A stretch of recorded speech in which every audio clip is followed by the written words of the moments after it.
Hello guys, welcome to top reaction Telugu channel. So మరొక horror స్టోరీతో మీ ముందుకు వచ్చాను. So let's get into the video. కేలం మాలం నిశ్శబ్ద రాత్రి శాపం. ఇండోనేషియాలోని జావా ద్వీపాల్లోని ఒక దట్టమైన అడవి అంచున ఉన్న గ్రామం ఇది. దేశశూన్య. ఆ గ్రామానికి ఒక వింత ఆచారం ఉండేది. సూర్యాస్తమయం తర్వాత ఎవరూ బయట తిరగకూడదని, ముఖ్యంగా అడవిలో ఉన్న ఆ పాతబడిన గుడి వైపు వెళ్ళకూడదని ఆ గ్రామస్తులు చెబుతూ ఉంటారు. అయితే ఆ ఊరిలోకి అర్జున్ అనే ఒక ఫోటోగ్రాఫర్ ఇండోనేషియాలోని పురాతన సాంప్రదాయాలను డాక్యుమెంట్ చేయడానికి ఆ గ్రామానికి వచ్చాడు. గ్రామస్తులు ఎంత హెచ్చరించినప్పటికీ ఒక పౌర్ణమి రాత్రి అడవిలోని ఒక పాత దేవాలయాన్ని ఫోటోలు తీయాలని అతను నిర్ణయించుకున్నాడు. అర్జున్, ఈ రాత్రి బయటికి వెళ్ళకు, అది కేలమ్మాలం చీకటి రాత్రి, ఆత్మలు మేలుకునే సమయం అని స్థానిక వృద్ధుడు వాటో హెచ్చరించాడు. కానీ అర్జున్ నవ్వుతూ ఆ మాటల్ని కొట్టిపారేశాడు. అయితే రాత్రి 11 గంటలకు అర్జున్ కెమెరా పట్టుకొని అడవిలోకి అడుగుపెట్టాడు. గాలిలో ఒక రకమైన వింత వాసన రావడం మొదలైంది. కుళ్ళిన మాంసం మరియు మల్లెపూల కలయికతో ఒక రకమైన వాసన రావడం ప్రారంభించింది. అకస్మాత్తుగా చెట్ల మధ్య నుండి ఎవరో నవ్వుతున్న శబ్దం వినిపించింది. అర్జున్ భయంతో తన దగ్గరున్న ఫ్లాష్ లైట్ వేసి చూశాడు. అక్కడ ఎవరూ లేరు. కానీ ఒక పెద్ద రావి చెట్టు కొమ్మ మీద తెల్లటి బట్టలు ధరించిన ఒక ఆకారం కనిపించింది. అది కుంటిలానక్, ఇండోనేషియా జానపదాల్లోని ఒక భయంకరమైన స్త్రీ దయ్యం. ఆమె జుట్టు మోకాళ్ళ వరకు ఉంది.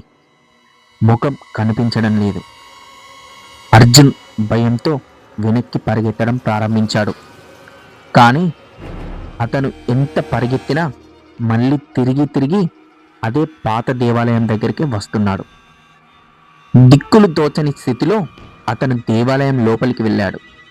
అక్కడ ఒక వింతైన ఆచారం జరుగుతున్నట్లుగా మట్టి దీపాలు వెలుగుతున్నాయి. దేవాలయం మధ్యలో ఒక శవం తెల్లటి గుడ్డతో చుట్టబడి ఉంది. అది పోకాంగ్, ఇండోనేషియాలో అత్యంత భయంకరమైన దయ్యం. కట్టిన శవంలా ఉంటుంది. ఆ శవం నెమ్మదిగా కదలడం ప్రారంభించింది. అది నడవలేదు, కానీ కేవలం గాలిలో ఎగురుతూ హాప్ చేస్తూ అర్జున్ వైపు రాసాగింది.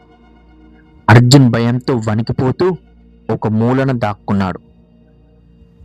అప్పుడు అతనికి ఒక డైరీ దొరికింది. అది గతంలో ఆ గ్రామానికి వచ్చిన ఒక యాత్రికుడిది. అందులో ఇలా ఉంది: ఈ అడవి నుంచి నువ్వు బయటపడాలంటే నీ నీడను నువ్వు చంపుకోవాలి. అంటే వెలుతురుని పూర్తిగా ఆర్పేయాలి. అర్జున్ తన దగ్గరున్న ఫ్లాష్ లైట్ను మరియు కెమెరా ఫ్లాష్ను ఆర్పేశాడు. అడవి మొత్తం కటిక చీకటిగా మారింది. శబ్దాలు ఆగిపోయాయి. నిశ్శబ్దం రాజ్యమేలుతుంది. తెల్లవారుజామున గ్రామస్తులు అర్జున్ను దేవాలయం మెట్ల మీద స్పృహలేని స్థితిలో కనుగొన్నారు. అతని జుట్టు రాత్రికి రాత్రే తెల్లగా మారిపోయింది. అతను బ్రతికే ఉన్నాడు, కానీ అప్పటి నుండి అతను ఒక్క మాట కూడా మాట్లాడలేదు. అతని కెమెరాలో చివరిగా సేవ్ అయిన ఫోటోలో అర్జున్ వెనక వందల కొద్ది తెల్లటి ఆకారాలు నిలబడి ఉన్నట్లుగా కనిపించాయి.